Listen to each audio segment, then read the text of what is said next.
महानगरपालिकेमध्ये निवडून आला. आगामी पक्ष बांधणीसाठी आज पक्षाचा मेळावा सुद्धा घेत आहे. आगामी वाटचाल कशी असते? आमचे एकमेव नगरसेवक अजून उपस्थित आहे. त्यांच्या महापालिकेतल्या पक्ष कार्यालयाच्या उद्घाटनासाठी मी आणि आमचे संपर्क प्रमुख सचिन भाऊ आहे इथे आलेलो. काय करू, आता 2.5 वर्षाच्या निवडणुका नाहीये, मग पक्षाचं बांधणी करायची. एक नगरसेवक आला ठीक आहे. कधी कधी एखाद्या राज्यामध्ये नरेंद्र मोदींच्या पक्षाला एकही आमदार मिळत नाही. अशी अनेक राज्य आहेत होती तिथे मोदींनी प्रचार करून त्यांना एकही आमदार आला नाही, म्हणून त्यांनी पक्षाचं काम सोडलं का? कोणत्या परिस्थितीत या महाराष्ट्रात निवडणुका झाल्या आणि होत आहेत हे काय मी तुम्हाला सांगायला नको. पश्चिम बंगाल सारख्या राज्यामध्ये ममता बॅनर्जी सारखे खंबीर नेतृत्व असताना तिच्या पराभवासाठी 2.5 लाख पॅरामिलिटरी फोर्स मोदी आणि शहांनी पश्चिम बंगालला निवडून अशा पद्धतीने निवडणुका घेतात. पुण्यात पिंपरी चिंचवडला काय झालं, त्याच पद्धतीने निवडणुका लढण्यात आल्या. ठीक आहे, पाहू, लढू, आम्ही लढणारे लोक आहोत. साहेब, आज पश्चिम बंगालमध्ये शेवटच्या टप्प्याचं मतदान होते. तुम्ही तो विषय काढला. 2.5 लाख ती फौज आहेच, पण काल ना उत्तर प्रदेशमधले एन्काउंटर स्पेशलिस्ट जे आहेत, जे योगींच्या जवळचे मानले जातात, त्यांना देखील निवडणूक आयोगाने नियुक्त केले. साम दाम दंडभेदाचा वापर करून भाजप बंगाल जिंकण्याचा प्रयत्न करते. साम दाम दंडभेदाचा वापर झाला होतोय.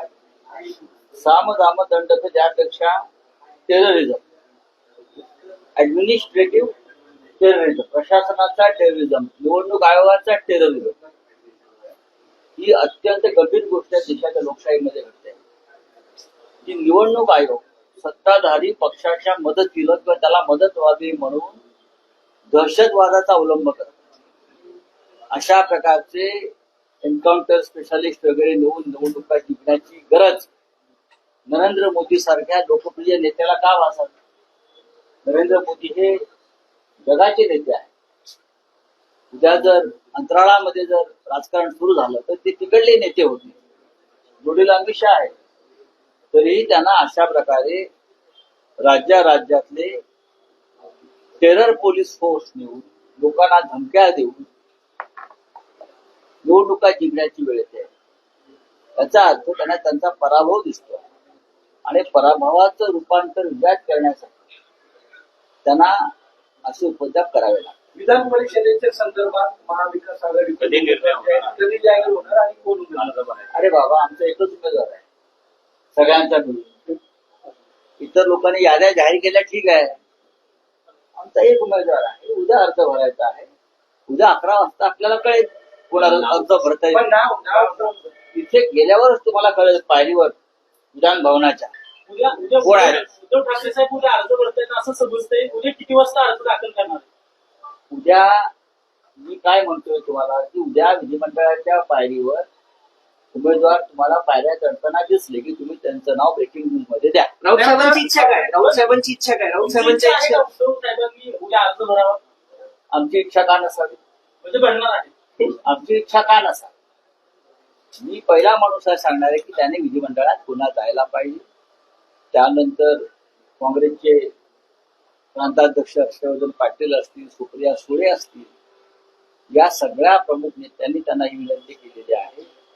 त्यानंतर केंद्रातून काल के.सी. वेणुगोपालजी, रमेश चेन्नीथलाजी जे प्रभारी आहेत महाराष्ट्राचे, त्यांनी सुद्धा अशा प्रकारची भूमिका घेतलेली आहे की माननीय उद्धव ठाकरे यांनी विधिमंडळात जाऊन महाविकास आघाडीचं नेतृत्व करावं अशी भूमिका सगळ्यांची आहे. तर त्याच्यावर ते आज आम्ही पाहू.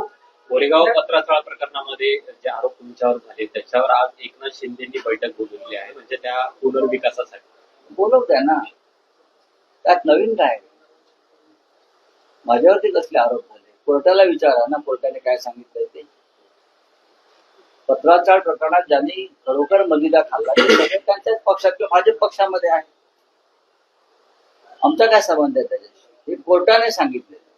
जसं केजरीवालांच्या प्रकरणामध्ये कोर्टाने सांगितलं की हे बेकायदेशीर प्रकरण आहे, त्याला अडकवलं, तसं माझ्या बाबतीत सुद्धा सांगितलं की बेकायदेशीर अटक. संजय राऊतांचा या सगळ्या प्रकरणाशी दुरान्वयी कधी संबंधच आलेला नाही. सत्ता आहे, बाकी काय.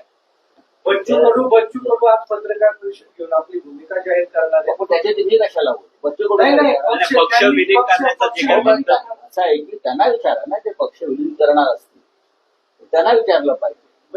राज्यामध्ये एक जे छोटे पक्ष आहेत ते संपवण्याचं काम सत्ताधाऱ्यांकडून केलं जाते का अशा पद्धतीने? म्हणजे शिवसेना फोडली, राष्ट्रवादी फोडली. शिवसेना फोडली नाही. नंबर एक, ज्या पद्धतीनं देशभरात ते राजकारण सुरू आहे, तुम्ही म्हणाल आप फुटले, मी असं म्हणत नाही की आप पक्ष फुटला. ज्या पद्धतीनं दहशतवादाचा वापर करून लोकांवरती दबाव आणून आमिष दाखवून माणसांना बाजूला केलं जातं, ही पक्ष फूट नाही, ही डरपोकपण आहे. आता बच्चू कडूंवरती कोणता दबाव आहे मला माहित नाही. मी बच्चू कडून एक अत्यंत प्रामाणिक नेता, शेतकऱ्यांसाठी लढणारा, दिव्यांगांसाठी लढणारा असं मी मानतो. आता एका आमदारकीसाठी जर कोणी आपला पक्ष कोणात विलीन करत असेल त्याच्यानंतर बोलू आम्ही. अजित पवारांच्या प्रकरणावरती बरेच तर्क लावले जात आहेत. KSR कंपनीवरती राज्यामध्ये बंदी घालावी अशी मागणी होती. मात्र काल अजित पवारांचे पुत्र पार्थ पवारांनी मुंबई ते पुणे KSR कंपनीच्याच विमानातून प्रवास केला. त्याच्यावरती तुमचं काय म्हणणं? मी काय म्हणतो, अजित पवारांच्या प्रकरणामध्ये राज्य सरकारकडून पावलं उचलली जात नाही, तपास केला जात नाही. राज्य सरकार इथेच आहे ना, पुण्यात असतं. अर्ध सरकार पुण्यात असतं. त्यांना विचारा, या खात्याचे जे मंत्री आहेत, नागरी हवाई उड्डाण मुरलीधरराव मोहोळ, ते पुण्यात असतात. त्यांनाही प्रश्न विचारा. माझ्या माहितीप्रमाणे पार्थ पवार यांनी काही खुलासाच केले. धर्म विचारून मारलं जाते, विरोध होत नाही, विरोध सुरक्षेला मारायचं आहे. देशभरात हे सुरू आहे. देशभर ते एकाच धर्माकडून होत नाही, ते सर्व धर्माकडून अशा प्रकारचं गढूळ वातावरण या देशात निर्माण केलं जात आहे. आणि या देशातली शांतता, या देशातली सुरक्षा, या देशाचं धर्मस्वातंत्र्य या सगळ्यांवर संकट दिसतंय. आणि याला जबाबदार भारतीय जनता पक्ष आणि राष्ट्रीय स्वयंसेवक संघाची विचारसरणी ज्या पद्धतीने पुढे नेण्याचा प्रयत्न होतो ती आहे. चला आमदार मिलिंद नार्वेकर म्हणतायत विधान परिषदेसाठी महाविकास आघाडीकडून उद्धव ठाकरे हेच 99% उमेदवार असतील, पण ठाकरे असल्याने 1% काही सांगता येत नाही. But boss is always right. मग त्याच्यावरती तुमचं काय? तुम्ही तुमची त्याच्यावरती प्रतिक्रिया हवी. म्हणजे काय नाही, मी मगाशी मग या विषयावर माझं मत मांडलेलं आहे. मिसिंग लिंक वरून एकनाथ शिंदे आणि देवेंद्र फडणवीस यांच्यामध्ये चांगली रसिकेत पाहायला मिळते की श्रेयवादावरून इन्फ्रामॅन म्हणून एकनाथ शिंदे त्याचबरोबर देवेंद्र फडणवीस मला तुम्ही जो प्रश्न विचारताय तो सरकारमधला अंतर्गत विषय आहे. श्रेयवाद आघाडीच्या किंवा युतीच्या कोणत्याही सरकारमध्ये श्रेयवाद हा कायम असतो. सरकार कोणाचे असो, त्याच्यामध्ये फक्त केंद्र सरकारमध्ये सर्व श्रेय मोदींना मिळतं. गडकरीने किती काम केलं, नितीन गडकरीने किती रस्ते बांधले, किती पूल बांधले, किती इन्फ्रास्ट्रक्चर उभं केलं, तरी श्रेय मोदींचं. महाराष्ट्रामध्ये आघाडीचं सरकार आहे, दुर्दैवान अजित पवार नाही, नाहीतर 3 पक्षांमध्ये कायम श्रेयवादाची लढाई झाली. देवेंद्र फडणवीस ते सक्षम आहेत या सगळ्यांवरती उत्तर देण्यासाठी. सर, पुस्तकाचा जो विषय आहे शिवाजी कोण होता हा जो पुस्तक आहे, आपल्याला वाटतं की हे विषय आता मुद्दा म्हणून काढले जात आहेत. कुठल्याही निवडणुका नाहीत, पण 5 राज्यांच्या निवडणुकावर सगळ्याचा परिणाम होईल. कशा करता शिवाजी कोण होता या पुस्तकाच्या कशा करता त्यांचा असं हेतू असू शकतो असं वाटतं? नाही, हा लहान माणसं आहेत जे ज्याने हा वाद निर्माण केलाय, आणि जे उगाच आंदोलन करतायत त्यांनी शांत बसायला. 40 वर्षापूर्वीचं पुस्तक आहे, गोविंद पानसरे यांनी. तेव्हा कधी वाद झाला नाही. ते पुस्तक आधी वाचलंय का वाद करणाऱ्यांनी? ते पुस्तक वाचायला हवं. छत्रपती शिवाजी महाराज संदर्भात काही भूमिका त्यात मांडलेल्या आहेत. आणि छत्रपती शिवाजी महाराज हे आमचं दैवत आहे, आणि त्या दैवताला धक्का लागेल असं पानसऱ्यांनी काही लिहिलं असं मला कधी वाटलं नाही. आमचं दैवत आहे छत्रपती शिवाजी. अशा प्रकारे बंदी घालून वेगळ्याच अपप्रवृत्तींना पाठबळ देतात. शिवाजी महाराजांनी राज्य हा देश आणि विश्व याला दिशा दिली आणि आजही एक योद्धा म्हणून शिवाजी महाराज हे जगासाठी आदर्श आहे. अशा वेळेला कोणी एखादं पुस्तक लिहिलं आणि कोणीतरी त्या पुस्तकावर बंदी घालण्याची मागणी केली म्हणून छत्रपतींचं मोठेपण अजिबात कमी होत नाही. गुणरत्न सदावर्ती सातत्याने पुणे महानगरपालिकेमध्ये जो पराभव झाला त्याच्यानंतर कोणाचा पक्षामध्ये पराभव झाला? शिवसेनेचा मग कोणाचा एक नगरसेवक निवडून आले, त्याच्यानंतर पक्ष संघटनेत काय बदल केले जाणार आहेत का या पुढील काळात? मला दिसतील लवकर, काल नक्कीच दिसतील. काल पुण्यामध्ये पवार कुटुंबाची बैठक पार पडली. बाबा, मग काय तुम्हाला पवार जेवायला बोलवलं नाही का? नाही, असे ज्यावेळेस कुटुंब एकत्र येतात त्यावेळेस चर्चा सुरू होती की मग दोन राष्ट्रवादी काय एकत्र येणार का?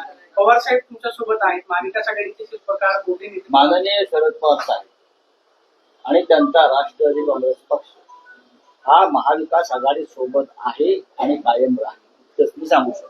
एकनाथ शिंदे मुख्यमंत्री होते त्यावेळेस 11 तलाव संवर्धनाचे प्रकल्प राबवले होते ते आता रद्द करण्यात आले.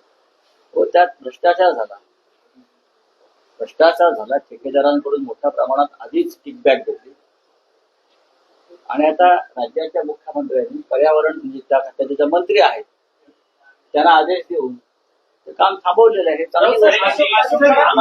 रोहित पवारांनी मागणी केलेली आहे की अशोक प्रकरण सीआयडीकडे वर्ग करावं.